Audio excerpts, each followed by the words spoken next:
ni kita masih lagi diberi kesempatan untuk duduk bersama-sama insya-Allah menerokai apa ni ayat-ayat ataupun tinta-tinta tinta-tinta. Okey. Ayat-ayat kan kita ni sebenarnya mempelajari untuk memahami apa ni surat cinta daripada Allah kan. Kita sebenarnya surat tu lama dah kita dapat daripada Allah SWT, cuma kita belum berpeluang untuk belum ada peluang kan ataupun belum berpeluang untuk dapat betul-betul memahami lah kan. Jadi insya-Allah dengan sesi yang kita adakan pada petang ini, insya-Allah sedikit sebanyak dapat membantulah untuk kita menerokai baris-baris tulisan ataupun surat. Sebenarnya Quran yang turun pada kita tu bukanlah dalam tulisan macam tu kan. Nak kata bukanlah itu tulisan daripada Allah, taklah kan. Nak katanya tulisan tu sebenarnya itu ditulis kan supaya untuk memudahkan kita baca. Jadi insya-Allah pada hari ini kita akan sambung kita punya surah An-Nur kan, yang mana kita telah melalui mukaddimah yang begitu panjang, tapi tak adalah sampai bersesi-sesi, satu sesi je minggu lepas kan, tapi kita dah dibentangkan dengan beberapa episod kan, maknanya dalam surah An-Nur tu sendiri ada beberapa episod dia, ada beberapa pembahagian, dan insya-Allah pada petang ni kita cuba ambil satu je daripada 5 tak silap satu daripada 5 yang berkisah tentang zina kan, zina dan juga qadzaf. Okey jadi alhamdulillah. Jadi saya mungkin tak pergilah detail perbahasan tu sebab mungkin kalau kita nak detail tentang perbahasan tu kita kena duduk mengadap tok guru betul-betul lah kan. Sebabnya kita cuma kita nak nampak gambaran secara menyeluruh tentang surah tu.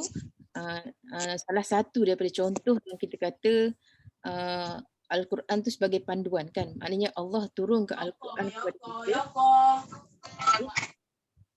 Allah turun ke Al-Quran kepada kita untuk menjadi garis panduan kepada kita untuk kita menjalani kehidupan di atas muka bumi ni kan. Jadi itu yang kita nak jelaskan pada minggu lepas tentang definisi An-Nur tu kan. Kenapa kita kata nur kan? Maknanya bukan nur tu nur yang menerangi kegelapan malam ibarat cahaya bulan ataupun cahaya matahari, tapi nur dalam erti kata yang ibarat kita kata si buta si buta kan. Orang buta memang dia tak nampak pun cahaya matahari, tak nampak pun cahaya bulan kan. Tapi dia ada nur kan. Nur itulah yang memandu dia untuk berjalan kan. Okey.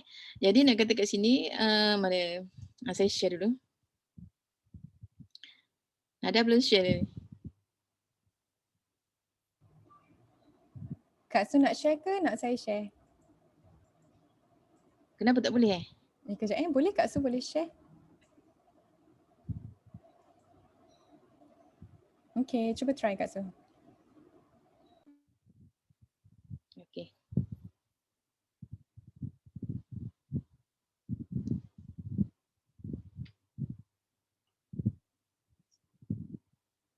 Ya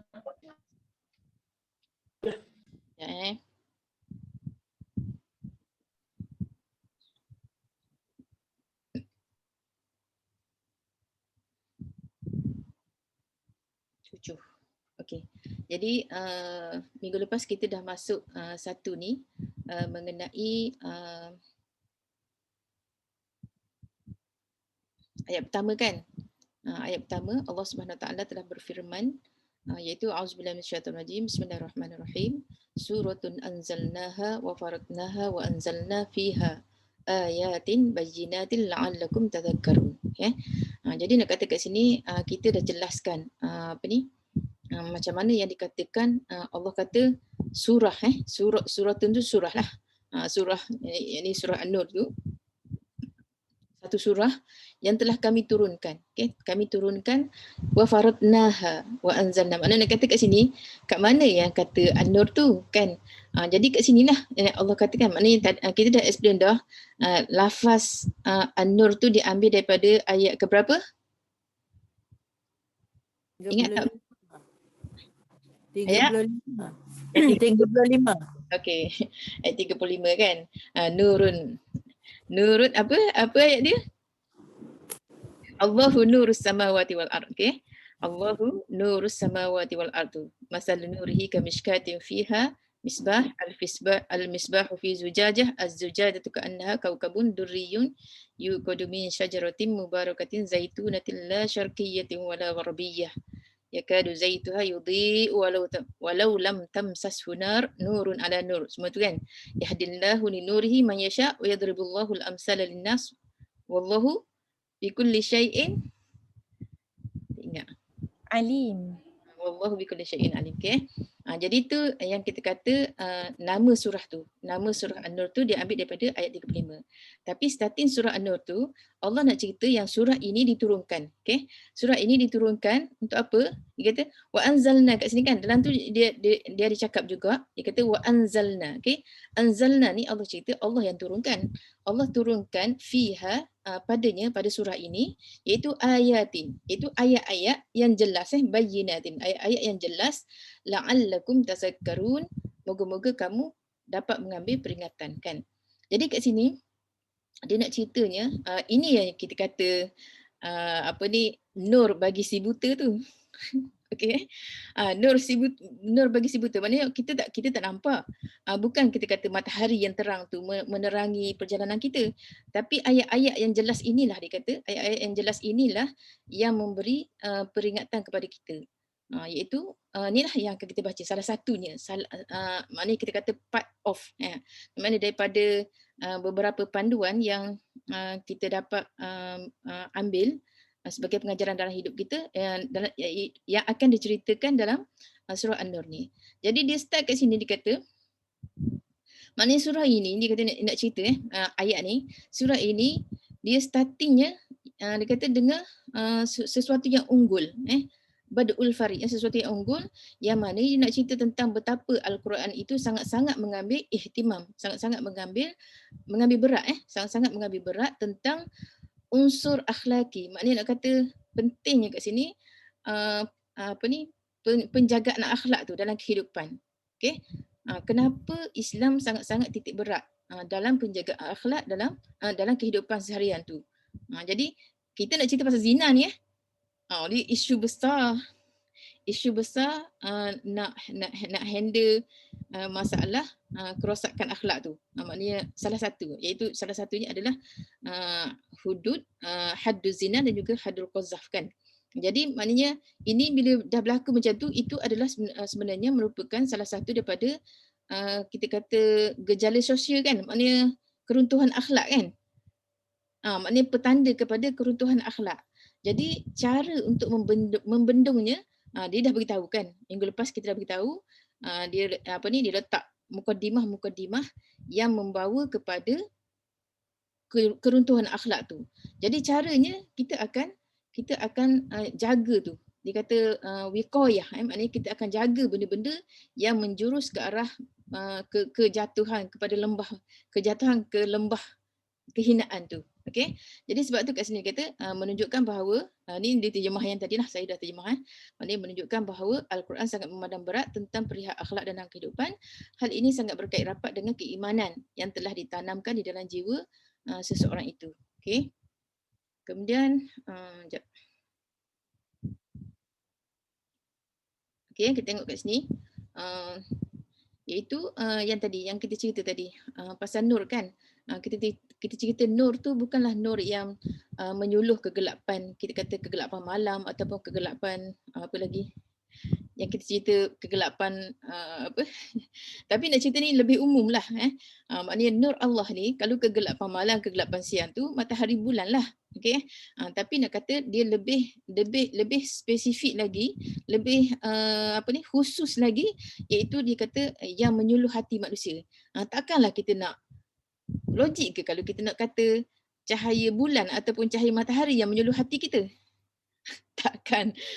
Mana nampak, kita pun tak nampak kan. Matahari, bulan nak suluh hati kita ataupun apa ni, dalaman kita, dhamir kita. Jadi maknanya nak kata kat sini, bila kita rasa tenang, kan? Maknanya nak kata bila kita kenal Allah, itulah kita akan dapat ketenangan. Contoh bila kalau kita tengah serabut kan, serabut dengan kerja harian, lepas tu apa ni, stres dengan masalah rumah tangga ke, masalah anak-anak ke. Tapi bila lepas kita apa ni, duduk kan, ambil wuduk, solat, baca Quran kan, kita mengadu ke Allah, masa tu kita akan dapat kan, kita akan dapat ketenangan. Itulah nur kan. Maknanya kita dapat ketenangan tu, Allah telah pancat. Bila kita dah start berhubung dengan Allah Subhanahu Wa Taala, maka masa itulah baru kita dapat pancaran nur tu. Bila nur Allah masuk ke dalam jiwa kita, dalam hati kita, maka kita akan mula rasa ketenangan tu. Okey? Jadi kat sini ni ni saya mengulahlah sikit, okey? Jadi nak kata ibarat kita nak bertatih kan. Bertatih dalam semua perkara. Tak kira lah dalam apa-apa perkara kan. Dia kata bila ada panduan ataupun penerangan baru kita boleh jalan. Contoh, masa mula-mula kita nak start apa ni? Nak start usrah ni. Nak start apa, kita kata halakah ni kan. Masa awal-awal dulu. Semua mesti apa ni, tak pandai lah kan. Mesti maknanya komplain. Macam mana nak tu, maknanya kita sebab kita tak tahu kan, kita tak tahu cara, kita tu bukan nak kata ibu-ibu kan, bukan nak kata ibu-ibu, kami-kami ni pun sebab sebelum ni tak pernah pun kan, tak pernah pun bersesi cara online macam ni. Biasa kita orang usrah pergi jumpa kan, maknanya travel, kadang-kadang naik flight, naik kereta kan, pergi jumpa duduk, tu usrah kita dulu. Tapi bila keadaan sekarang ni, kita kata ni antara kita kata hikmah lah kan. Hikmah apabila datangnya COVID ni, jadi banyak benda yang kita boleh terokai. Jadi benda yang kita terokai ni, kalau tak dipandu, tak ada orang yang ajar, tak pandai. Saya pun tak pandai kan. Nak bagi usrah online, nak buka apa, nak tekan apa, tak pandai. Tapi bila orang bagi panduan, orang bagi instruction macam mana nak buat, apa yang kena tekan, itu ini kan. Kalau nak bercakap kena tutup, kalau nak bercakap kena buka mikrofon, nak tutup, nak apa, kalau tak nak cakap, tutup mikrofon, buka video, masa bila boleh buka video, masa bila tak payah buka video kan. Kalau ada banyak gangguan sangat, tutup video kan. Jadi semua tu adalah panduan ataupun penerangan. Orang akan bagi panduan dulu kan. Sebelum kita start, orang akan bagi panduan. Jadi bila kita dah pandai, kita boleh berjalan lah. Sesi pun boleh berjalan kan. Jadi bila kita dah pandai semua tu, kita akan dapatlah ketenangan. Sebab apa? Sebab kita seronok dah kan. Kita dah seronok, kita dah boleh buat sendiri, tak payah lagi duk call anak kan. Sebab apa? Sebab dah boleh tekan sendiri dah. Tak perlu lagi bantuan anak kan.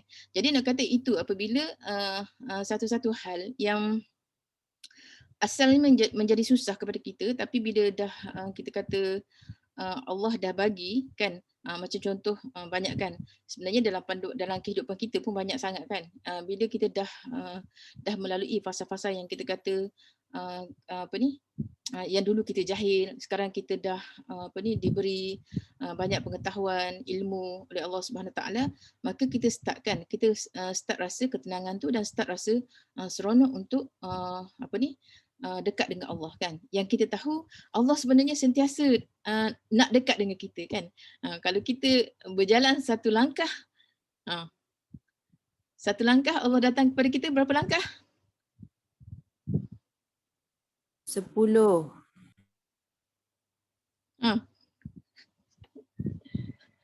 Dalam lagu ada kan, lagu 10 ke 1000? Okey, nanti boleh check. Tapi nak kata Allah sangat-sangat kan, maknanya Allah tu sangat-sangat dekat dengan kita, Allah sangat-sangat mengalukan kan. Jadi maknanya lagilah kalau kita nak taubat kan. Maknanya nak kata Allah sentiasa, dia kata fa inni qarib, Allah kata kan. Wa iza sa'alaka ibadi anni fa inni qarib, Allah kata kan. Maknanya apabila hamba-Ku bertanya tentang diriku, sesungguhnya aku ni dekat je kan. Jadi nak kata nak minta tolong dengan Allah. Allah dekat je. Allah dengar pun kan. Jadi itulah kita kata Allahu nurus samawati wal ard. Itu Allah, nur Allah. Ni bukan ayat Ni bukan ayat ni bukan ayat Quran. Penerangan kepada nak cerita pasal nur tu. Penerangan nak cerita pasal nur tu Allahu nurus samawati wal ard. Dia kata nur Allah itu telah menerangi kegelapan di langit dan juga di bumi dan juga hati manusia dan dalaman manusia, jiwa dan juga roh-roh manusia. Okay? Jadi nak kata kat sini, jadi ni yang kita dah jelaskan pada mukadimah minggu lepas, iaitu dia ada 5 episod. Jadi episod yang pertama yang kita nak cerita tentang, dia kata penjelasan tentang hadduz zina. Okay? Hadduz zina. Hadduz zina tu kita kata hudud. Hudud. Yang kita cerita hudud-hudud. Hudud tu jamak ataupun kita kata plural kepada had. Had zina, dia hudud ni ada berapa? 5 siapa ingat? 7. 7. Hadduz zina, haddul qazaf, haddus sarikah, haddu mencuri lagi? Bunuh. Yang tu kisos. Okey, kisah lain. Kisah dia balas sama. Mata-mata, lidah-lidah, tu hidung-hidung tu kan. Sarikah, hirabah ke? Okey, boleh cek nanti berapa jenis hudud ada. Jadi kalau ni nak cerita yang kalau yang tu termasuk dalam kisos-kisos tu, kalau mata mencederakan mata, balah cedera mata tu kisos. Al-ainu bil-aini, apa lagi tu? Ada ayat dia kan? Ayat kisos tu kan? Jadi dalam had ni, kalau tak silap 5 lah. Boleh cek balik Jadi nak kata kat sini, pasal hadduz zina ni, dia nak cerita betapa teruknya, betapa jeleknya perbuatan tu, dan juga dia boleh memutuskan, maknanya taktik, dia boleh memutuskan hubungan di antara orang yang melakukan zina dengan kelompok muslimah kan, kelompok jamaah muslimah lah. Jadi nak kata sampai dia tak mengaku kan, kata fala hiya minhum walahum minha, maknanya boleh sampai ke tahap tu. Kemudian dijelaskan lagi lah, ni kita dah cerita minggu lepas ni, dijelaskan lagi penerangan tentang menuduh orang melakukan zina, tu yang kita kata qazaf tu kan. Banyak ni, sebab kita ni familiar di negara kita ni main tuduh orang ni. Dan dikata dikecualikan suami, kalau suami nampak isteri buat perbuatan yang tak elok tu macam mana. Kemudian nanti dia akan dicerita tentang hadisul ifki yang kita tu kan, kita dah bagi itulah minggu lepas tu, hadisul ifki, kisah berita pembohongan Aisyah kan, tentang Aisyah dan juga sahabat Nabi dah, ada kisah dia. Kemudian ditutup dengan masalah orang yang dia kata khabisin lil khabisat kan, maknanya orang yang zina ni dia tak sesuai kahwin dengan orang yang baik-baik, maknanya orang yang buruk layak dengan orang yang buruk, orang yang baik untuk orang baik sahaja. Okey, jadi kemudian seterusnya kita tengok yang seterusnya, iaitu ni ayat dia, ayat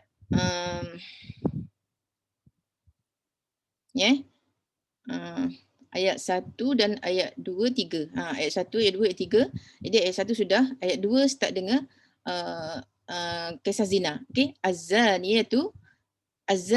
az-zaniyatu waz-zani fajlidu kulla wahidin minhuma mi'ata jaldah wala ta'khuzkum bihima ra'fatun fi dinillahi in kuntum tu'minuna billahi wal yawmil akhir wal yashhad 'adzabahuma ta'ifatun minal mu'minin. Az-zaniyatu berulang ke?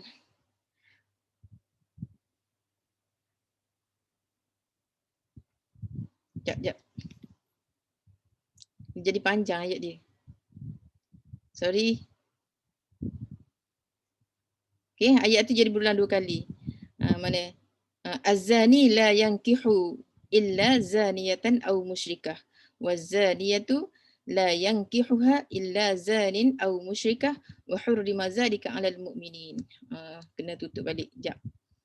Sorry Az-zaniyatu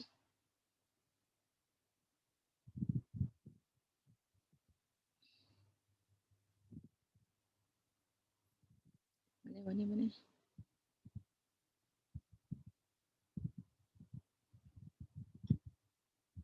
Nantilah saya edit kemudian Okey. Kemudian kita tengok seterusnya, yang ni kita dah cerita tadi. Kemudian ni maksud dia ayat 2 ni, iaitu Allah kata perempuan yang berzina dan lelaki yang berzina, hendaklah kamu sebat tiap-tiap seseorang dari keduanya 100 kali sebatan. Dan janganlah kamu dipengaruhi oleh belas kasihan terhadap keduanya dalam menjalankan hukum Allah. Jika benar mereka kamu beriman kepada Allah dan hari akhirat, dan hendaklah disaksikan hukuman yang dikenakan ke atas mereka oleh sekumpulan dari orang-orang yang beriman. Okey. Jadi kat sini dia nak cerita tentang yang kita kata kan, apa ni tadi kan, sebelum itulah saya nak tanya, ada masalah tak pasal pemahaman pasal hukum zina ni?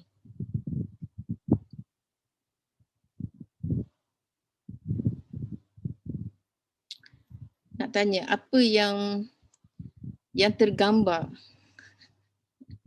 Ibu-ibu tu sekejap, tak nampak muka. Sebelum ni apa tergambar? Bila cerita pasal zina ni, apa tergambar?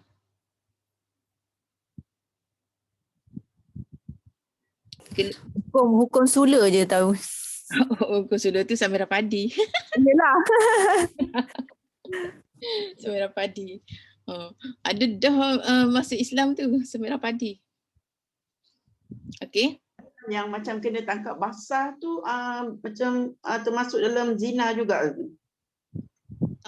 Itu zina lah tu, tapi kita kena tengoklah macam mana sebenarnya benda tu. Sebab dalam Islam dia taklah sampai kena pergi ceroboh. Okey. Dia kena pergi ceroboh, kena pergi pasang orang suruh tengok ni kan. Lepas tu ada apa? Ataupun CCTV ke, benda tu tak boleh pakai sebenarnya. Dia takut mana ada orang boleh buat ni kan. Macam kisah Anwar tu kan. Setiap buat rakaman lagi kan. Tapi sebenarnya badan orang lain. Tapi nak kata kat sini dalam Islam sebenarnya dia banyaklah syarat-syarat dia. Apa ni? Kena ada saksi kan, 4 orang saksi. Lepas tu saksi tu mesti saksi yang adil. Lepas tu ada banyak lagi syarat dia. Syarat dia mesti tengok kan, mesti tengok masuk benda tu, alat tu. Maknanya mana nak kata Islam ni tak adalah kita kata mudah-mudah nak jatuhkan hukuman kan. Tapi bila dah kena hukum, dia buat betul-betul. Maknanya kalau misal kata benda tu berlaku, sebab itulah kalau tengok dalam ayat tu, dia kata kena sebat 100 rotan, ni bagi yang tak kahwin lagi kan.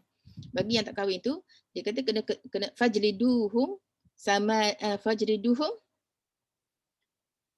ni ke mi'ata jaldah. Ini ayat dia.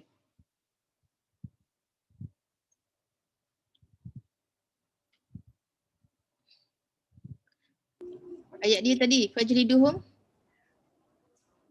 Fajliduhum 8 jaldatan. Itu untuk orang bujang kan? Naam. Untuk orang bujang. Dia kata, mana ayat dia? Page. Ayat 3 Kak Su. 14 tadi. Az-zaniyatu waz-zani fajlidu kulla wahidin minhuma mi'ata jaldah. Okey? Wala ta'khuzkum bihima ra'fatun fi dinillah. Okey? Jadi tak boleh lagi. Mana ayat nombor 5. Okey, 100 sebatan Allah. 100 sebatan. Lepas tu dia ada lagi hukuman dia. Dia kena hukuman dia dibuang negeri selama setahun. Okey. Jadi nak kata kat sini Islam ni dia tak adalah nak kata bila dapat berita tu dia kena orang tu datang mengadu kan. Barulah betul-betul dia datang mengadu. Maknanya benda tu pastilah. Tapi bukan pasti, maknanya mestilah orang tu orang yang betul-betul beriman lah. Maknanya masih ada iman kan, yang datang mengadu untuk dihukum tu kan. Tapi nak kata kalau misal kata yang ni belum dapat ni lagi, sebab saksi kadang-kadang saksi susah kita nak cari saksi yang adil kan. Sangat susah nak cari zaman ni. Lepas tu selagi kita tak ada daulah nak melakukan haddu zina tu, hatta nak kata Brunei pun kan, negara Bru okey, yang kata nak laksanakan hudud pun dia orang tak boleh buat lagi kan. Belum dapat buat betul-betul. Sebab apa? Sebab benda ni tak diberi kefahaman yang betul lagi kepada orang bawah kan. Maknanya lepas tu selagi dia negeri yang kecil kan, maknanya atas tu ada kuasa lain kan. Maknanya kita ni ada kuasa besar kan, ada kuasa besar yang ni. Dia kira macam susah lah kan. Sebab bila tidak ada khilafah, negara-negara kecil ni susah lah. Macam contoh hari tu kan ada kes hari tu kan, yang isu apa? Isu lesbian. Kan ada budak kan yang datang mengadu tu nak dihukum kan, sebab dia yang itulah lesbian tu, yang perempuan dengan sama perempuan tu kan. Dia datang maknanya nak bertaubat, dia datang mengadu nak dihukum kan. Tapi itu pun jadi isu. Padahal budak tu datang. Jadi isu sebab apa? Sebab apa Nada?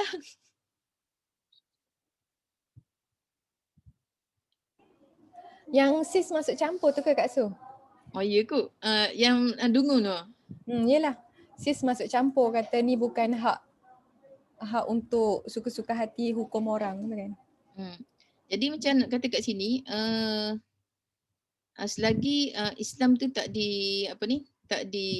dinegarakan kan, walaupun kita kata negara kita resminya agama Islam, tapi dia belum betul-betul lagi kan laksanakan hukum Islam kan. Sebab pemerintah kita pun maknanya benda tu besar lagi, banyak lagi kerja-kerja yang perlu diberi faham kepada orang bawah kan. Maknanya kalau seandainya nak laksanakan hukum-hukum tu, rakyat tu mesti diberi faham kan. Maknanya dia kena turun ke bawah, kena cerita detail kan, dan orang kafir pun kena tahu kan. Sekarang ni orang kafir belum lagi dapat terima kan hudud tu kan. Maknanya kita bukanlah nak kata hudud tu nak kenakan orang kafir tak, dia tak kena hudud kan. Tapi nak kata dia orang nak terima Islam kan. Maknanya kalau dia faham tentang hudud, dia orang akan terima Islam. Tapi masalah dia orang pun tak faham, tu dia orang benci kan. Sebab banyak benda dia orang tak boleh buat kan. Jadi nak kata kat sini, sebab tu maknanya apabila orang Islam sendiri belum betul-betul kembali kepada praktik Islam tu, orang tak nampak kan. Orang tak nampak di mana indahnya Islam tu. Jadi inilah maknanya kat sini nak kata kalau kita ikut betul-betul proses kan dalam nak menyelesaikan masalah zina ni, isu zina kan, nak hukum tu, dia tak mudah-mudah. Macam contoh terus dapat tu terus maknanya contohkan pergi ceroboh bilik kan. Dia dah buat dalam dia dah buat sebab pernah berlaku Saidina Umar, masa zaman Saidina Umar zaman Saidina Umar, sebab mengintip kan. Orang tu buat kesilapan minum arak kat saya silap. Dia minum arak kan. Dia minum arak tapi minum dalam rumah dia. Maknanya dia tersembunyi lah kan. Maknanya kita kata dosa dia buat maksiat tapi tersembunyi. Ia bukan buat di khalayak ramai. Lepas tu Umar pula pergi tajassus kan, pergi mengintip. Jadi isu mengintip tu dah satu masalah kan, dosa dah. Jadi maknanya kat situ kita tak boleh tu yang kata bila CCTV ke apa ke ataupun yang pasang orang pergi tengok pergi hotel mana, bilik mana kan, semua tu kita pergi cari kan, pergi cari tu tak boleh kan.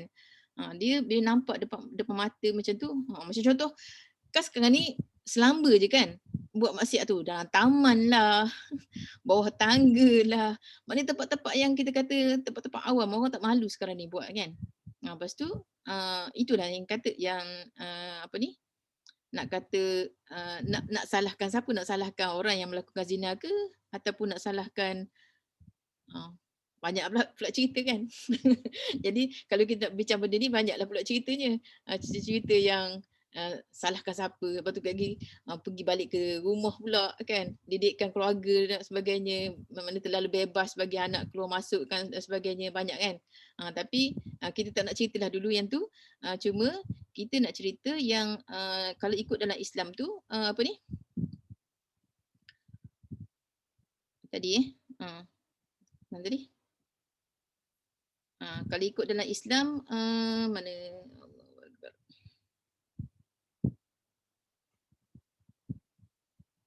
Kalau ikutkan dalam Islam apa tadi?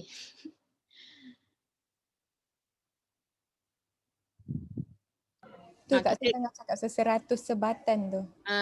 Kita kena mesti jaga kan. Kita kena mesti jaga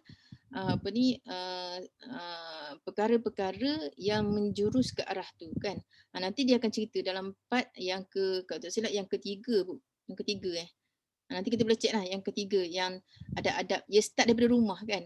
Mana start daripada rumah, didikkan anak tu, ajar masuk rumah kan. Kenapa waktu-waktu yang tertentu tu kita kena didik anak supaya supaya tak mudah-mudah kan. Maknanya orang dah family dia tahulah benda tu kan.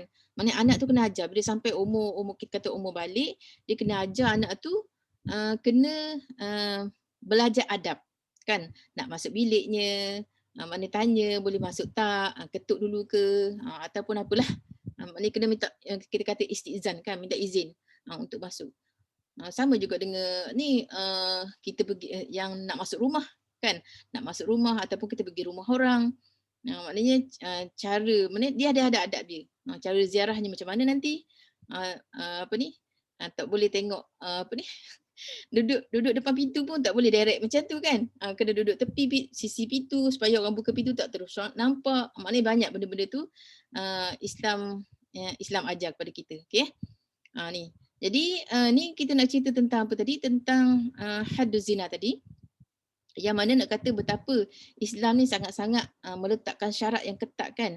Maknanya tak boleh, tak senang-senang nak menuduh orang. Jadi kat sini dia kata hadduz zina. Kalau kita tengok had zina, dia kata orang-orang yang melakukan zina pada awal Islam, dia kata sebagaimana yang diceritakan dalam surah An-Nisa dalam surah An-Nisa dicerita orang-orang yang mendatangkan fahisyah, orang yang mendatangkan perkara keji daripada perempuan, maknanya orang yang melakukan zina tu, maknanya kalau dia kena datangkan 4 saksi. Maknanya kalau dulu dia kena datangkan 4 orang saksi ke atas orang yang melakukan zina tu. Jadi kalau mereka ada saksi fa in syahidu, maka hukumannya masa sebelum Islam orang tu kena kurung dalam rumah. Okey? Tak kiralah perempuan ke lelaki ke, mereka kena kurung dalam rumah. Okey? Fa amsikuhunna fil buyut. Mereka kena tahan di dalam rumah sehingga mereka mati. Ataupun au yaj'alallahu lahunna sabila. Ini kata perempuan khusus perempuan. Perempuan sebab biasanya perempuanlah menjadi punca kepada zina kan. Sebab apa?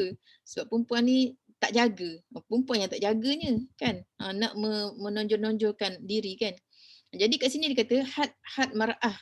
Nak kata hukuman kepada perempuan yang melakukan zina masa sebelum Islam, mereka ni dia kata habas, mereka dipenjara atau mereka ditahan, dikurung di dalam rumah.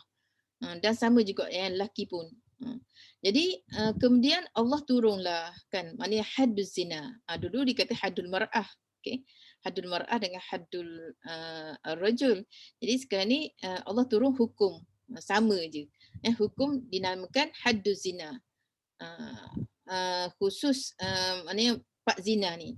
Di mana kat sini dikata inilah yang dikatakan au yaj'alallahu lahunna sabila. Jadi sekarang ni macam mana cara penyelesaian dia? Bila berlaku zina, inilah cara dia. Nak selesaikan masalah ni dia kata mesti kena lalui hadduz zina tu. Apa hadduz zina? Yang kita cerita tadi. Iaitu sebab 100 rotan. Okey? Kena melalui fasal sebab 100 rotan dan juga keluar negeri. Mana keluar negeri? Hukuman disebabkan terima ni hadis dijelaskan oleh hadis Ubadah bin Samit dia kata disabitkan hukum ini berdasarkan hadis Rasulullah sallallahu alaihi wasallam yang sahih yang diriwayatkan daripada Ubadah bin Samit radhiyallahu anhu. Rasulullah sallallahu alaihi wasallam bersabda, terimalah daripada saya Allah telah menetapkan hukuman bagi wanita-wanita ini. Dara teruna akan disebat 100 kali dan dibuang negeri selama setahun. Wanita dengan lelaki yang pernah berkahwin akan disebat 100 kali dan direjam. Okey. Jadi ni saya petik daripada mufti punya mufti wilayah punya dalam dia punya cerita pasal zina. Jadi ni ada hadis daripada riwayat Muslim dia cerita tentang ni, sebab kalau dalam dalam tafsir tu rasanya tak ada cerita dalam tafsir tafsir Zilal, dia tak ada cerita hukuman kena buang negeri tu. Kan? Kalau baca rasanya tak ada. Kena buang negeri setahun. Tapi dalam tu ada cerita. Mungkin sebab dia ada rujukan lain lagi. Ni kemudian ni lah, maknanya dia rujuk ke sini lah berdasarkan hadis ni dalam ayat mungkin tak ada, tapi berdasarkan hadis ni dia kata kena dibuang negeri selama setahun. Maknanya untuk mengelakkan daripada mungkin dia malu kan. Sebab apa? Sebab apa dia malu? Sebab apa dia malu? Hendaklah disaksikan hukuman tu. Sebab disaksikan, sebab orang tengok kan. Jadi kena buat di khalayak ramai, okey. Dia kena buat hukuman tu di khalayak ramai sebab tu dan ditonton oleh sebahagian daripada sekelompok taifah manusia kan. Maknanya nak kata kat situ, hukuman tu untuk pengajaran juga kepada orang yang melihat tu. Okey. Jadi orang akan takut kan bila ada hukuman tu orang akan takut untuk melakukan zina. Tahu dah kan. Cuma kita janganlah ingat macam Samirah Padi tu. Cara hukum dah lah sebat, lepas tu sebabnya macam dia macam nak bunuh orang. Okey. Dia ada syarat dia. Syarat dia janganlah angkat tangan tu, tak boleh angkat sampai angkat ketiak tu. Dia kena rapatkan ketiak ni, angkat gitu je. Okey. Maknanya dengan tu pun bukan pakai rotan kan. Dia pakai pakai adalah dia punya tu kan dalam dia punya pendetailan tu ada dia cerita apa benda alat yang digunakan untuk disebat tu. Okay? Jadi untuk menyakitkan nak kata bukanlah sakit sampai bunuh untuk supaya dia rasa sakit tu dan juga untuk dia terasalah satu pengajaran kepada dia kan. Lepas tu dia takkan buat lah. Maknanya dia kena keluar negeri setahun untuk benda nak jaga, nak tu balik, pujuk balik hati tu. Okey. Kemudian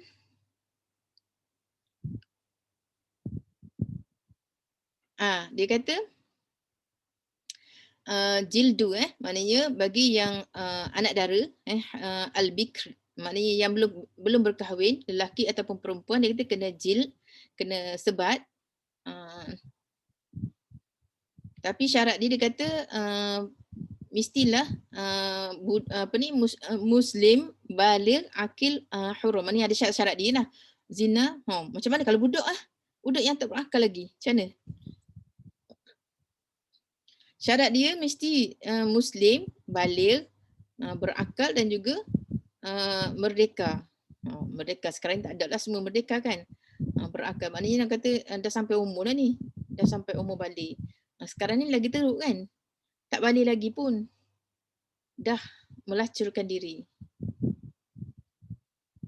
Kemudian ada pun muhsan. Dia kata muhsan ni maknanya orang yang dah kahwin. Maknanya dia orang yang dah kahwin dan yang pernah dikata wati dengan nikah yang sahih, maknanya pernah melakukan persetubuhan dengan nikah yang sahih, nikah yang sah. Dia muslim, dia merdeka dan dia balik, maka hukum dia kena rejam macam tadi, macam dalam yang tadi ni dia kata wanita dengan lelaki yang pernah berkahwin akan disebat 100 kali dan rejam. Okey. Cuma kat sini hukum rejam dan sebat.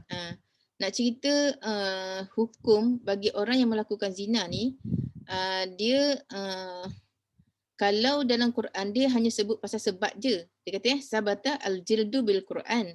Tapi pasal kena rejam tu bukan rejam macam semerah padi tu. Kan?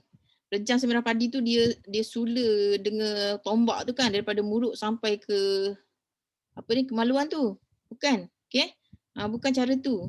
Itu bukan cara Islam tu Jadi kata qad sabata ar-rajmu bis sunnah, okey. Maknanya nak kata hukuman rejam tu ada dalam sunnah, tapi dia tidak ada dalam Quran, okey.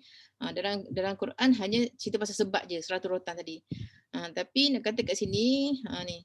Dia kalau kita belajar lebih detail, adalah cerita dia. Sebenarnya ada ayat Quran, okey. Ada ayat Quran yang telah dinasahkan, yang telah dipadamkan daripada Quran.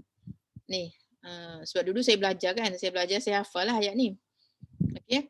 Jadi kat sini kita di mana Rasulullah sallallahu alaihi wasallam telah merejam, itu qad rajama az-zanina az-zaniyaini al-muhsinaini.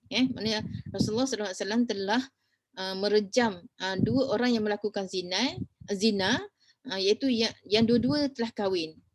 Kat sini dikata telah jelas bahawa sebat tu khusus kepada orang yang tak kahwin. Tapi bagi orang yang kahwin dia kena rejam. Okey.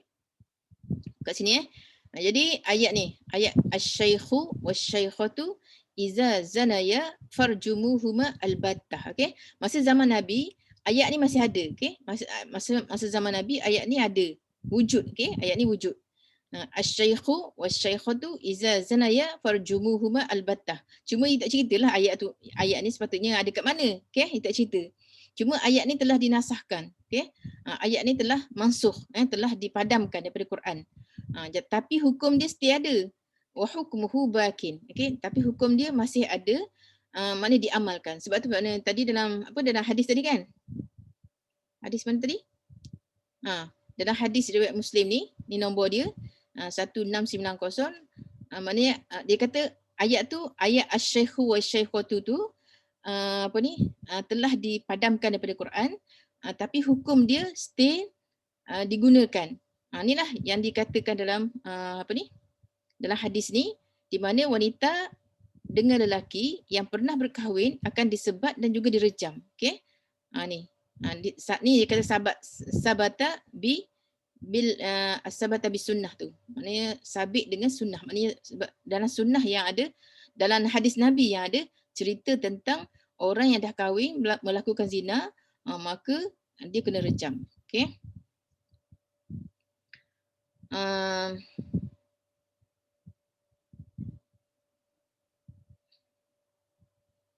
Dia kata kenapa hunaka farid akhar fi tabiati, dia kata kenapa ada perbezaan pula dengan orang yang dah kahwin dengan orang yang tak kahwin. Sebab orang dah kahwin, dia kata dia telah melalui fasal tu, okey. Dia telah melalui tajribah, dia kata kan, yang menyebabkan dia rasa seronok tu kan. Jadi sebab tu maknanya kat situ dia kena lagi teruk lah. Okey. Fahuwa jara bi uqubah kazalika asyad.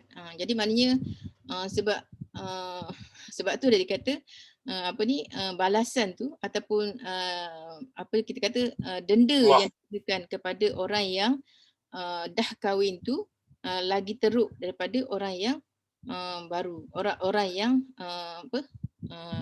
yang belum berkahwin, orang yang bujang. Okey.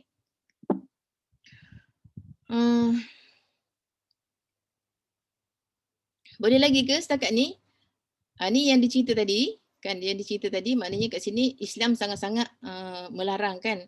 Maknanya bila dia menjalankan hukuman kepada orang yang melakukan zina tu, dikatakan tadi kena sebat kan, ni sebat 100 rotan, dan kat situ tidak boleh, maknanya orang yang melaksanakan hukuman tu dia kata la ta'khuzkum bihima ra'fah, maknanya dia tak boleh ada perasaan belas kasihan. Okey, dalam part ni, dalam part menjalankan hukum dia tak boleh ada perasaan-perasaan tu. perasaan kesianlah, kurangkanlah, tak boleh. Dia kena ikut kan. Sebab dia kata ni as-saramah, maknanya mesti kena tegas dalam melakukan dalam melaksanakan had, hudud. Jadi tidak boleh adamur ra'fah, tidak boleh ada belas kasihan kepada kedua-dua yang melakukan jarimah tu, kesalahan tu, dan tak boleh dikata adamu ta'til, ataupun tak boleh nak batalkan hudud, wat tarafuq fi iqamatihi, kan, maknanya tak boleh berlembut. Sebab ni dia kata dalam agama Allah ni dia kata dah haknya tak boleh, dia kena laksanakan. Maknanya tak boleh kita kata maafkanlah, tak boleh. Tapi dalam kisos tak apa, okey? Dalam kisos tak apa. Dalam kisos apa tadi saya cakap pasal kisos? Contoh bunuh orang kan? Contoh dibunuh orang, maknanya bunuh orang macam contoh apa? Anak seseorang tu kena bunuh kan. Lepas tu kalau ikutkan dia boleh minta ganti rugi kan. Tapi kalau family tu, keluarga tu maafkan orang tu, tu dia boleh terhapus. Tapi dalam part dia hudud tak boleh. Sebab hudud ni ke macam hak kesucian Islam tu. Walaupun kita kata tapi tak boleh dia kena laksanakan. Jadi tadi kan yang kita kata tadi, pelaksanaan tu mesti dilakukan di tempat awam, dia kata ni.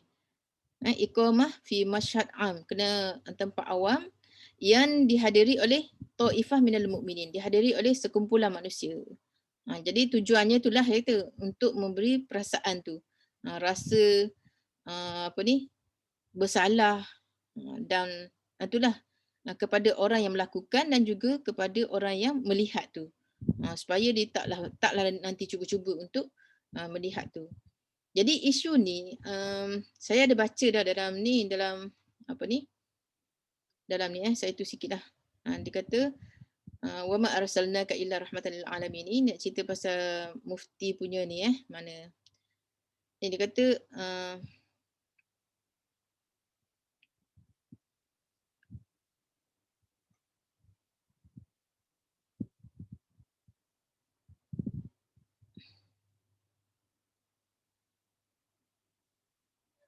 dia kata dalam isu ni dia kata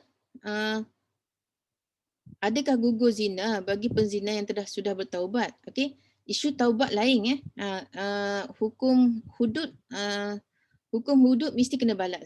Hukum hudud mesti kena laksanakan. Taubat tu taubat. Okey, taubat tu untuk akhirat kan. Hudud ni untuk dunia. Jadi dia kata kat sini tidak gugur hukuman zina walaupun setelah bertaubat. Setelah bertaubat sama ada sebelum atau selepas hukuman itu diadukan kepada hakim. Ini diikut kata ni lah pandangan ulama mazhab Hanafi, Maliki, Syafi'i, semua-semua ni. Jadi hujah dia nak katanya kat sini, dia kata ayat-ayat yang menerangkan tentang hukuman hudud bersifat umum tanpa membezakan di antara penjelasan yang bertaubat ataupun tidak bertaubat, kecuali ayat yang menceritakan pasal jenayah hirabah dalam masalah lain. Jadi dalam pasal ni, kalau ikutkan dalam ni, dia tak ada pun cerita kalau bertaubat maknanya tak payah jatuh daripada lakukan hudud ni, tak ada. Jadi maknanya nak kata bila tak ada sebut, ayat ni jadi umum. Jadi pendapat majoriti ulama mengatakan bahawa hudud tu mesti dilaksanakan juga. Okey, sebab dia akan terlepas maknanya taubat tu akhirat lah kan, tapi maknanya yang kat dunia ni dia tak akan terlepas lah. Sebab tujuan hudud ni pun nak bagi pengajaran kepada orang yang melakukan tu dan juga orang yang melihat kan. Jadi kalau tak laksanakan hudud, sekarang ni tak laksana lah kan. Sikit-sikit mana orang boleh balik-balik. Sebab apa? Sebab denda je. Bagi denda je kan. Berapa compound. Lepas tu buat lagi kan. Kalau orang banyak duit, maknanya tak akan selesai masalah. Jadi kat sini dia kata hujah dia kan. Hujah kenapa dia kata tidak jatuh hukuman tu. Maknanya mesti kena lakukan hudud juga, iaitu dia kata Rasulullah SAW pernah, dia kata ni isu ni isu ada masa zaman Rasulullah tu, dia melakukan zina, dua orang sahabat ni melakukan zina, iaitu Al-Ghamidiyah ni wanita Junaihah dengan Maiz dia kata dua orang ni datang mengadu kat Rasulullah kan, tapi sebab tak ada ni tak ada kalau ikutkan kat situ belum ada turun lagi ayat tentang apa ni macam mana nak menyelesaikan masalah tu. Lepas tu pelaksanaan hukuman Rasulullah tu terhadap wanita ni dia kata menunjukkan bahawa taubat tidak boleh menggugurkan hukuman dunia. Okey. Jadi hudud ni hukuman dunia. Jadi yang taubat tu di akhirat. Jadi nak kata kat sini dia ada isu ni dalam kisah ni nak cerita sebab ada sahabat yang macam apa masa melaksanakan hudud ni kan, melaksanakan hudud dua sahabat ni dua-dua dah kahwin dia dah kahwin, yang saya cakap ayat tadi tu, ayat yang pasal apa, pasal kena rejam tu kan, asy-syaikhu wasy-syaikhatu iza zanaya farjumuhuma albattah tu, maknanya orang asy-syaikhu wasy-syaikhatu tu maksudnya orang lelaki yang dah kahwin dan orang perempuan yang dah kahwin, apabila mereka kedua-duanya melakukan zina, maka mereka kena rejam sama sekali. Rejam sama sekali. Okey, rejam sama sekali ni, yang kita kata rejam tu bukan yang macam Samira Padi tu, yang macam sula tu. Tapi rejam ni ia kena tanam separuh badan ni. Bukan separuh badan sampai sini kan. Ia boleh ke? Tangan masuk tak? Tangan dalam ke dalam luar? Tinggal kat sini je kan?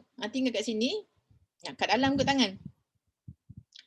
Jadi masing-masing orang akan baling batu kan? Baling batu sampai dia mati. Okay? Baling batu bukan batu besar. Okay? Batu yang menyakitkan lah, batu kecil yang menyakitkan. Maknanya setiap orang lalu orang akan baling. Dia akan mati kat situ je. Kan? Sehingga dia mati. Jadi nak kata kat sini, ada sekali tu, kisah ni, tak tahulah macam mana kan, tapi nak kata masa melakukan rejam ni terpercik darah. Allah alam macam mana dia boleh terpercik darah kepada seorang sahabat ni. Jadi sahabat ni macam maki hamun. Okay? Ada sahabat ni dia macam termaki hamun, maknanya dah lah, maknanya habislah kotor baju dia kan, kena darah tu, lepas tu lepas tu dia terkeluarlah daripada mulut dia memaki perempuan tu, Al-Ghamidiyah. Tu ni nama dia benda Juhainah. Jadi Rasulullah cakap ke sahabat tu, sahabat yang maki sahabat yang kena rejam ni, jadi sahabiyah lah, maknanya perempuan ni kan. Jadi dikata taubat wanita Juhainah ni, dikata telah diakui sendiri oleh Rasulullah SAW dengan sabdanya, kata dia telah bertaubat. Dia kata laqad tabat at-taubah, dia telah bertaubat. Kalaulah dia kata qasamtu ala sab'ina, aku bahagikan kepada 70 daripada 70 maknanya taubat dia tu, kalau aku bahagikan kepada 70 daripada penduduk Madinah, dia kata lawas sa'athum, maknanya dia kata sesungguhnya dia telah bertaubat dengan satu taubat yang jika dibahagikan kepada 70 orang penduduk Madinah, 70 orang penduduk Madinah akan meliputi semua mereka. Okey, nak kata maknanya dia dah taubat sungguh-sungguh kan. Tapi dia taubat sungguh-sungguh maknanya terlepaslah dosa dia di akhirat kan.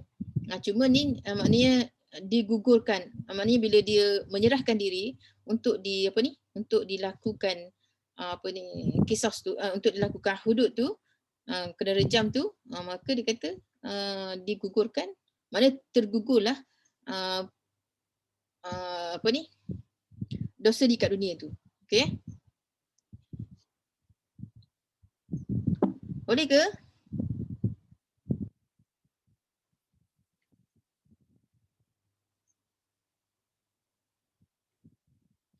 Dia banyak sangat ni dia punya ni. Cuma ada sikit yang Nabi cakap pasal dia. Tak ada dah. nak kata kebimbangan Nabi kan, kebimbangan Nabi terhadap mana ni?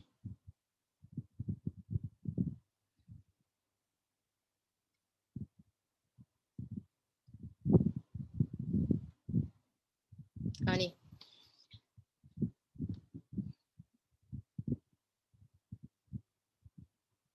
Dia kata ni dalam hadis Bukhari, Bukhari Muslim meriwayatkan kata kepada bahawa suatu ketika Umar radhiyallahu anhu berucap dan beliau berkata, sesungguhnya Allah telah mengutuskan Muhammad dengan kebenaran dan juga telah menurunkan Alkitab. Di antara perkara yang telah diturunkan oleh Allah adalah ayat rejam. Okey, yang kita cerita tadi, ayat yang telah dimansuh tu, ayat yang telah dipadam daripada Al-Quran. Ayat rejam. Kami baca, kami pelihara dan kami faham. Ni sahabat cerita sahabat cerita. Itu Umar kan, Umar Al-Khattab tu. Kami baca ayat tu dan kami pelihara dan kami faham.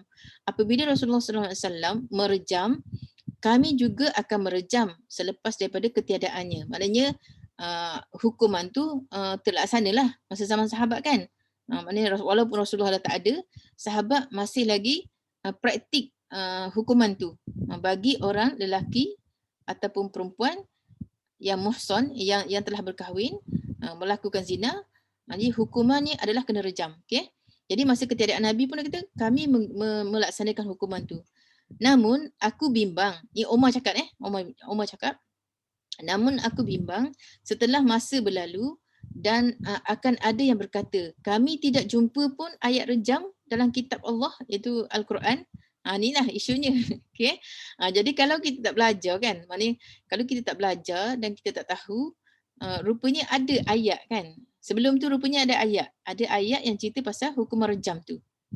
Yang kita kata tadi, yang saya apa ni? Yang saya tulis tadi kan. Saya tulis tu sebab saya hafal. Saya cari dalam tu tak ada pun. Saya cari dalam mufti punya ni tak ada tulis. Tapi tu sebab saya hafal masa belajar dulu. Mana? Tak jumpa pula. Mana ayat tadi? Ayat. Ni. Ayat ni Asy-syaikhu wasy-syaikhatu. Pendek je ayat dia. Asy-syaikhu wasy-syaikhatu iza zanaya farjumuhuma albattah. Okey. Lelaki perempuan yang telah berkahwin yang apabila kedua-duanya melakukan zina, maka mereka kena kedua-duanya kena rejam sama sekali. Okey, itulah yang kita kata rejam tu berbezalah dengan rejam yang kita faham. Okey. Rejam yang ni iaitu rejam yang apa ni? Yang itulah boleh cek ni. Boleh cek maknanya rejam dalam Islam, rejam, hukuman rejam sepatutnya dalam Islam macam mana. Okey. Tu boleh cek lah. Boleh cari nanti. Okey. Kemudian seterusnya dah habis dah kita ni. Mana ni?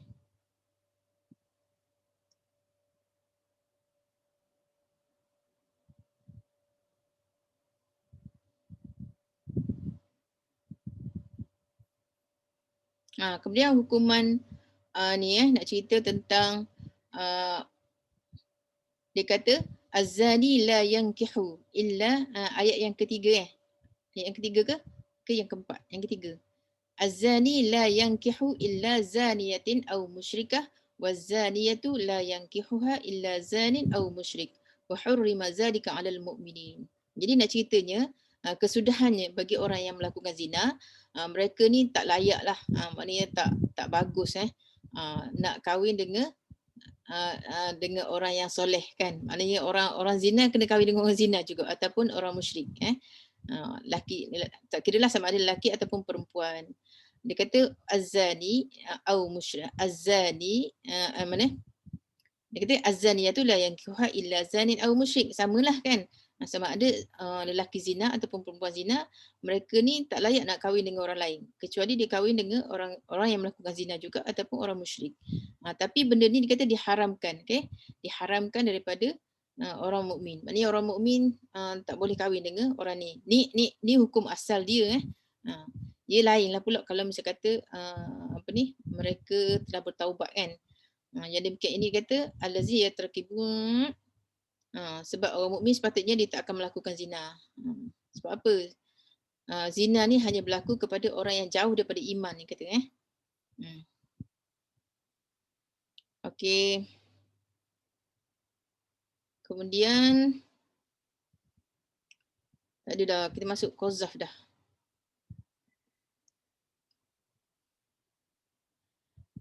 Qazaf. Okey, ni isu menuduh. Boleh lagi ke? Main Arab semua ni. Pening hari ni. Tengok tulisan Arab belaka.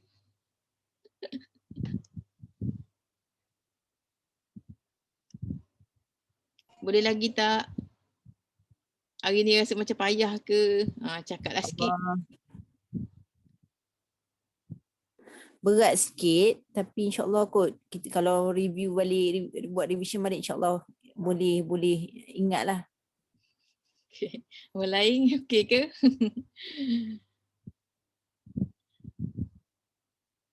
Tadi apa tadi? Kita ada had tu singular. Okey, singular plural pula. Had. Lepas tu hudud. Okey, kita pernah dengar hudud kan? Hudud tu dia banyak. Hudud tu banyak. Had satu. Jadi had zina, had qazaf. Ni istilah dalam dalam hudud, okey? Istilah dalam hudud. Jadi kalau zina ni, zina dia melakukan secara suka. Qazaf tu dia orang menuduh kan? Orang menuduh orang. Orang menuduh perempuan yang baik-baik melakukan zina. Perempuan musam. Perempuan musam tu maksudnya perempuan yang dah kahwin. Okey. Ke macam mana Nada? Nada rasa macam mana? Kak Su, saya rasa sangat pack dengan hukum-hukum. Naam. Tapi dia seronok. Cuma dia tak boleh pergi laju. Saya rasa kita spare qazaf minggu depan. Ya ke? Kak Su, jom kita minta feedback lah sekarang. Okey, silakan. Okey, barakallahu fiik Kak Su. Atas session yang sangat mantap yang saya rasa last time kita belajar pasal hukum-hukum ni zaman sekolah dulu. Kita belajar dalam pendidikan Islam kan. Dan kalau kita belajar zaman sekolah pun kita tak kisah sangat sebab kita rasa nak luahkan dalam exam. Saya rasa habis SPM saya pun dah lupa berapa sebatan yang ni kena kan. So sebelum kita betul-betul conclude, ada soalan ataupun ada perasaan-perasaan setelah buka surah An-Nur dan tengok sendiri Allah yang menulis hukum-hukum tu terhadap isu-isu di dalam dunia ni. Berkenaan zina lah pastinya hari ni. So saya buka ruang kepada semua untuk open mic dan bagi tahu perasaan belajar hari ni. Silakan. Hari ni tak ada gambar. Banyak tulisan Arab. Rasa penuh dengan tulisan Arab. Biasa kalau akhwat tengok pun down. Setiap slide bahasa Arab, Masya Allah.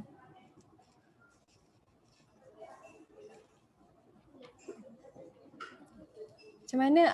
Ni, silakan Makcik Aida. Assalamualaikum. Ustazah, saya nak menyatakanlah kenapa hukum hudud ni yang nak dilaksanakan dulu ditentang, sedangkan memang dah jelaskan dalam Al-Quran, dia dah katakan macam ni orang yang berzina macam ni kena hukum. Kalau kita laksanakan hukuman yang dah ditetapkan oleh Allah ni mengikut Al-Quran ni, saya rasa perbuatan zina ni semua yang ada berleluasa sekarang ni tak mungkin akan jadi macam ginilah kan, sebab fear tu tak ada, dia tak takut sebab dia kata kalau kena denda bayar, okey kan. Lepas tu macam yang sekarang orang muda pun banyak yang belum berkahwin pun macam tu kan, dia kata nak seronok je kan. Habis tu dia punya perasaan takut bila dia lakukan tu dah tak ada langsung lagi dah. Yang dipikir dia seronok je. Sebab tu bila tak dilaksanakan benda ni berleluasa lah. Tapi kalau kita yang rasa kalau hudud ni dulu dilaksanakan, kita rasa ramailah yang akan orang kata kekang nafsu dia nak buat tak baik ni semua kan. Tapi itulah yang masalahnya, kita kesal lah. Hukum yang baik ni kan memang ada je bantahan daripada orang-orang tertentu, bukan orang kafir je, tapi kita sendiri, orang Islam sendiri. Itu je. Okey, alhamdulillah, terima kasih. Jadi nak katanya Aisyah pernah cakap kan, isteri Nabi lah, Aisyah radhiyallahu anha pernah cakap. Dia kata kalau seandainya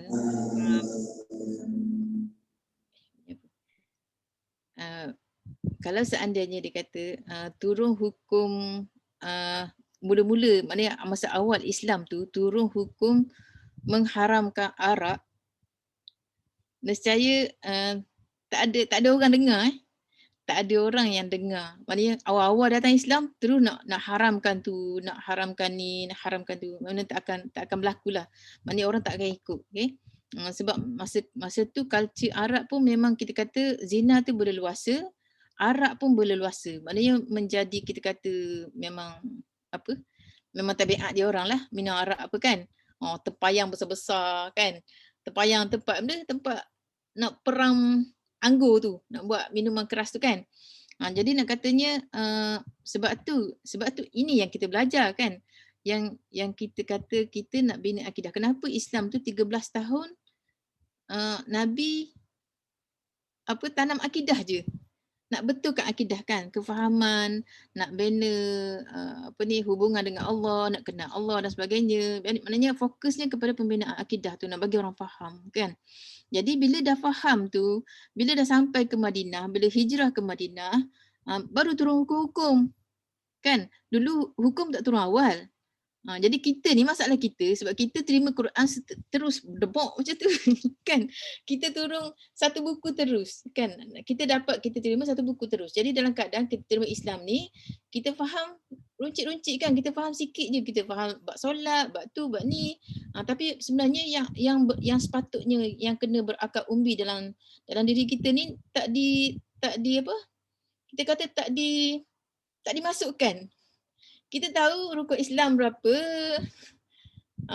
rukun iman berapa, itu je kita tahu. Tapi macam mana proses nak mengenal Allah, nak mengenal Rasul, kan macam mana kita nak bina hubungan dengan Allah, nak yakin itu, yakin ini kan.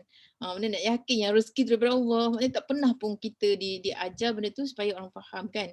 Jadi sebab tu kenapa orang tentang tu, sebab isu jahil lah kan. Isu kejahilan tu. Maknanya disebabkan dia tak nampak tak nampak kejahilan, disebabkan kejahilan maka mereka tak nampak kecantikan Al-Quran tu, hukum yang telah ditetapkan oleh Allah Subhanahu Wa Taala tu. Jadi sebab itulah maknanya kat sini susahlah kan. Memang susah nak terima dalam keadaan orang tak faham. Jadi sebab tu maknanya sebenarnya apa yang kita buat ni sebenarnya adalah proses. Okey. Yang kita buat untuk anak-anak ni kan. Ni kita nak bina ni kan. Sebab tu anak-anak dibina anak-anak orang lain, bina anak-anak orang lain, nak bagi faham.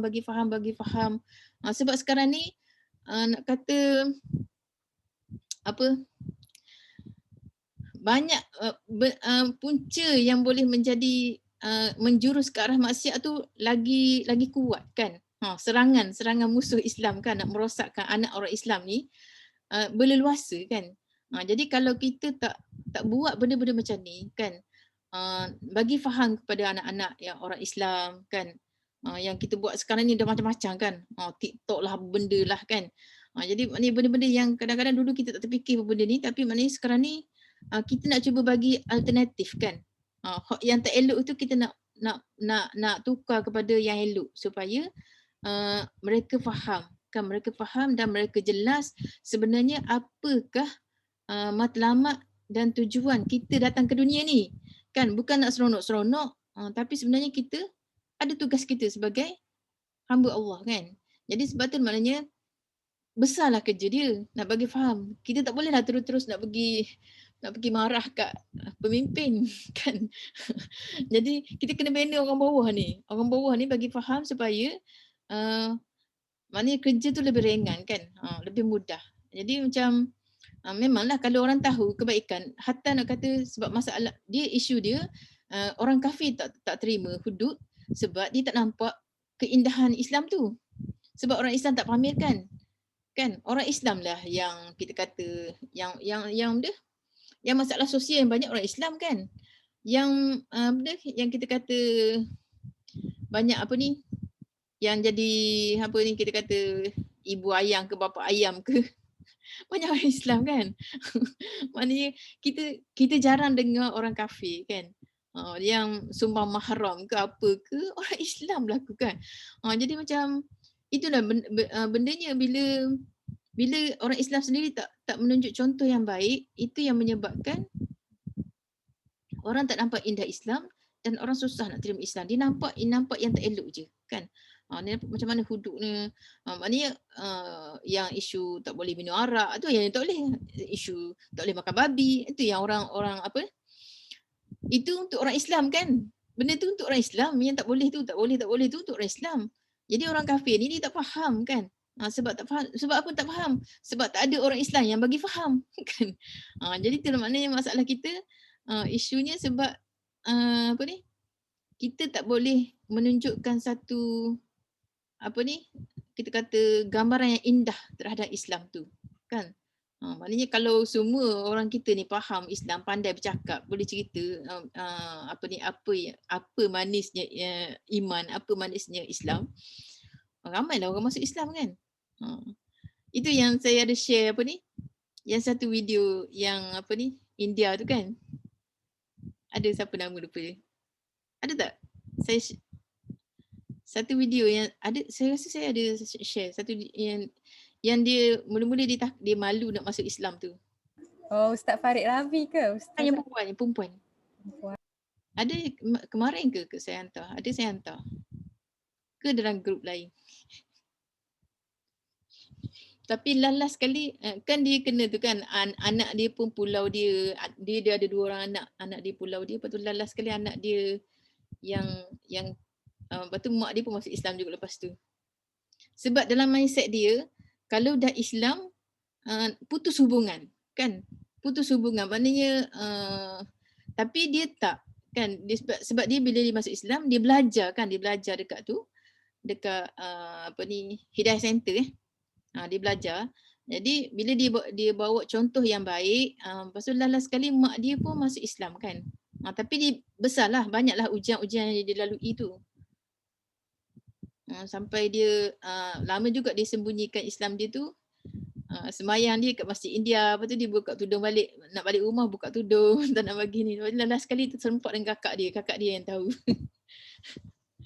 Okey, boleh ke? Kak Aida.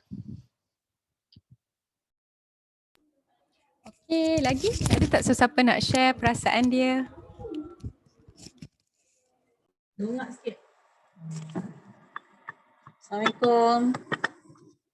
Assalamualaikum warahmatullahi Ustazah, hari ni nak cakap sikit lah.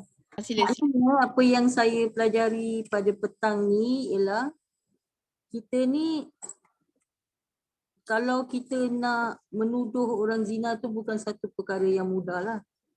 Kan, sebab banyak dia punya saksi, kemudian banyak lagi kita tengok benda tu mesti kita nampak dengan mata kita kan, benda tu masuk lah apalah. Dan hanya dalam hal ini, hanya orang yang betul-betul beriman sahaja yang mengaku dia melakukan zina, yang akan kenalah dia punya hukuman ni. Dan kebanyakan manusia kita tahu dia tak beranilah nak mengaku. Jadi Allah sebut orang yang beriman sahaja yang akan mengaku dan nakkan hukuman itu. Jadi saya rasa bukan senanglah hukuman zina ni kita boleh sewenang-wenangnya jatuhkan kepada orang. itulah. Jadi Apa kesan, apa baiknya macam tu? yelah, satu perkara kita tak boleh, maksudnya kita tak boleh senang-senang lah nak menjatuhkan hukuman zina ni kepada seseorang. Macam Ustazah cakap tadi lah, yang benar-benar beriman sahaja, yang mengaku sendiri dan dikenakan hukuman tersebut. Jadi kita macam sekarang ni kita tengok orang berhalwat tapi dijatuhkan hukuman jelah yang simple sajalah, bukan hukuman zina sebenarnya. Itu je Ustazah. Masya Allah, subhanallah. Aduh, deep teramat point Aunty Nuridah kita. Yeah, which is very true. Zaman Rasulullah dulu ada 2 orang je pernah datang mengaku. Ma'iz bin Malik dengan perempuan yang tadi tu. Dan dia memang datang sampai Rasulullah sendiri terkejut kan. Ketika dia datang dekat Rasulullah, dia kata, "Ya Rasulullah, aku telah berzina." Nabi palingkan muka dia, dia cakap belah kiri, Nabi paling ke kanan. Nabi kata, "Siapa lelaki ni?" Nabi tak kenal dia. Lepas tu bila Nabi paling ke kanan, dia datang pula belah sini, dia kata, "Ya Rasulullah, aku telah berzina." Nabi kata balik dulu. Nabi pergi check, dia ni tak betul ke? Kerana terlalu pelik dengan karakter dia yang boleh mengaku. Lepas check, dia datang memang confirm dia adalah orang yang waras dan dia memang nak dijatuhkan hukuman supaya dia balik jumpa Allah dalam keadaan settle kan.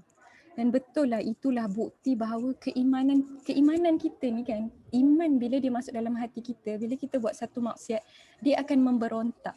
Itu function iman kan. Pernah tak kita buat something, lepas tu hati kita tak tenang. Contoh kita cakap pasal orang ke, tu tanda iman sedang memberontak. Dan itulah yang berlaku kepada Ma'iz bin Malik dan perempuan yang Bani apa Kak Su? Perempuan ni? Lupa. Al-Ghamidiyah.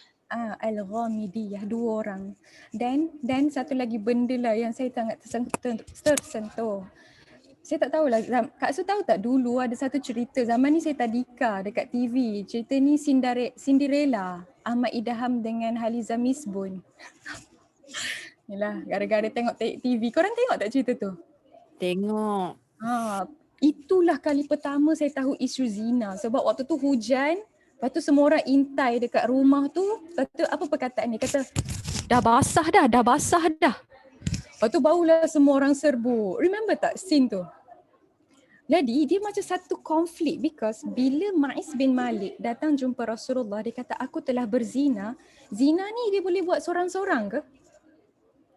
Tak kan? Dia kena buat berdua. Tapi Nabi tak tanya dengan siapa. Kalau kita, orang datang mengadu, dia kata, "Makcik saya telah berzina." Perkataan pertama yang keluar pada mulut kita adalah, dengan anak siapa? Betul tak? Tapi Rasulullah tak tanya dengan siapa. Tapi mindset kita adalah, kita kena tengok basah ke tak. So ni semua adalah benda yang bercanggah ni dalam Islam. Daripada you tunggu benda tu basah, baiklah you pergi cegah, duk tunggu basah-basah pula kan. So pelik lah, benda tu adalah mindset yang salah lah, daripada kita ni dididik dengan banyak benda yang tak betul. Bahkan benda tu banyak datang daripada apa yang kita tengok dekat dalam TV. Itu satu kan. Dan mempelajari Al-Quran macam ni, barulah kita tahu, oh macam ni cara dia. Daripada kita duduk kerja, orang tengah berzina, tengok kat bilik hotel, duduk kat luar, tunggu. Baiklah kita ni pergi buat dakwah dan sedarkan dia bahawa ada, itulah kerja kita ni sebenarnya bukan kerja tangkap siapa basah, tapi memahamkan dia Islam tu apa kan. Dan anak-anak muda hari ni kalau korang, kalau semuanya duduk dekat rumah dan tengok TV, cerita-cerita Akasia ataupun cerita-cerita drama hari ni sangat-sangat teruk kerana dia dah sampai satu level zina adalah benda yang normal. Tengok tak drama sekarang? Macam, oh rupanya anak dia ni dah buat dengan anak dia ni, kemudian jatuh cinta dengan orang yang rogol ataupun zina dia. And benda ni, benda yang cucu-cucu kita tengok, benda yang budak-budak sekarang tengok. Dia memberi mindset ni, mindset apa? Oh zina tu okey saja. Bahkan ada cerita macam dah berzina, kena cari macam mana nak gugurkan kandungan. This is the reality yang sedang berlaku dalam masyarakat kita kan.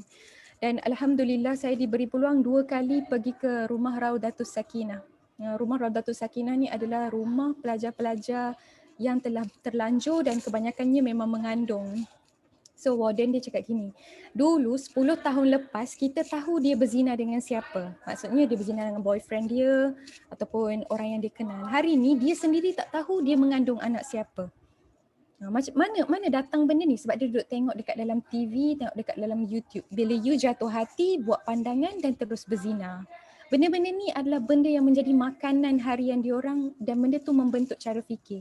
Jatuh hati, kalau Islam ajar, kalau jatuh hati bukan terus cakap, tapi Allah ajar malu kan. Islam ajar malu. Bila dah bersedia, cara nak kahwin pun Islam ajar kan.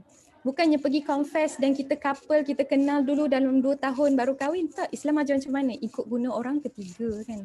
Itu cara Islam. Kalau hari ni kadang-kadang generasi atasannya tak couple ke dengan siapa-siapa, nampak? Sebab kalau tak couple macam mana you nak kahwin? Macam tu So Islam ajar lain, masyarakat kita mengajar lain. Sekarang kita nak tukar. Apa yang masyarakat kita, apa yang TV kita tunjuk, mata kita sekarang melihat dengan kacamata Al-Quran. Tapis, Quran kata apa? Kalau masyarakat cakap macam ni, Quran pula kata apa? Supaya apa? Supaya kita ni jadi orang yang hidup, neraca kita, standard kita adalah Al-Quran. Kalau Allah kata okey, manusia kata tak okey. Contoh Allah kata hudud tu wajib. Manusia sekeliling kita cakap kejam lah, hudud ni kasar lah. Apa stand kita? Stand kita apa yang Allah cakap itu lebih hebat daripada masyarakat cakap. Kalau masyarakat cakap semuanya okey, Allah kata tak okey, kita tetap takkan proceed sebab Allah kata tak okey. So insya-Allah mulai daripada sekarang dengan sesi Quran yang berterusan macam ni, cara fikir kita akan mula berubah. Sekalipun satu dunia cakap untung, Allah kata benda tu rugi, kita akan pandang benda tu sebagai rugi. Sekalipun satu dunia kata benda tu rugi tapi Allah kata untung, kita proceed kat situ sebab benda tu untung. Okay. So teruskan belajar, teruskan, kitalah generasi yang akan menjadi generasi Al-Quran yang kita akan didik pada anak dan cucu kita. Tak mustahil 30 tahun kemudian yang lahir adalah jiwa-jiwa seperti kita kan. Okay. So tak sia-sialah benda ni, semoga terus istiqamah, semoga terus semangat. Ada siapa-siapa nak, Kak Su, anything to say? Anything you want to say? No? Ada siapa-siapa lagi nak cakap apa-apa? Semangat semua orang, semangat. Semangat. InsyaAllah kita jumpa minggu hadapan pada hari Ahad pada masa yang sama. Apa yang baik datang daripada Allah, apa yang kurang semuanya datang daripada kelemahan kita orang sendiri. Kita tangguh dengan tasbih kifarah dan surah Al-As. Subhanakallahumma wa bihamdika anta nastaghfiruka wa atubu ilaik. Wal 'asr innal insana lafi khusr illa alladhina amanu wa 'amilus solihat wa tawassaw bil haqqi wa tawassaw bis sabr. Barakallahu fi kunna. Kak sudah semua. Terima kasih. Allah yubarik fik. Sama-sama. Terima kasih Sabza. InsyaAllah jumpa lagi. InsyaAllah. Terima kasih Nada. Nada sekali dulu. Assalamualaikum jemaah semua. Salam. Nanti kita calling. Nanti Farahida.